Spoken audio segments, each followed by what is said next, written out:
ദില്ലിയിൽ ആം ആദ്മി പാർട്ടിയും അരവിന്ദ് കെജ്രിവാളും പ്രധാനമന്ത്രിയുടെ വീട് ഞങ്ങൾ കയ്യേറും എന്നാണ് ഒരു ഭീഷണി മുഴക്കിയിട്ടുള്ളത്. അതിലേക്ക് നയിച്ചിട്ടുള്ള കാരണമെന്ന് പറയുന്നത് അവിടെയുള്ള ചേരികളിൽ താമസിക്കുന്ന നിരവധി ആളുകളുടെ കുടിലുകളും അതുപോലെ കടകളും ഒക്കെ തന്നെ ബുൾഡോസർ വെച്ച് തകർത്തുകൊണ്ടിരിക്കുകയാണ് ഡൽഹി ഭരണകൂടം പുതിയ ഭരണകൂടം അധികാരത്തിലേക്ക് എത്തിയപ്പോൾ BJP കൊടുത്തിട്ടുള്ള വാഗ്ദാനം എന്ന് പറയുന്നത് കുടിലിന് പകരം വീട് എന്നുള്ളതാണ്.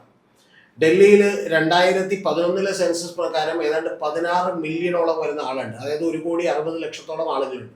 ആ 1,60,00,000 ആളുകളിൽ 10.8% എന്ന് പറഞ്ഞാൽ 17,28,000 പേര് താമസിക്കുന്നത് ഇതേ ചേരികളിലാണ്. ഇപ്പോഴുള്ള കണക്കുകൾ എന്ന് പറയുന്നത് ഡൽഹിയിലെ പോപ്പുലേഷൻ എന്ന് പറയുന്നത് 3.47 മില്യൺ ആണ്, അല്ലെങ്കിൽ 34 മില്യൺ ആണ്. 34.7 മില്യൺ എന്ന് പറഞ്ഞാൽ 3.47 കോടി വരും എന്ന് പറഞ്ഞാൽ 3,47,00,000 വരും.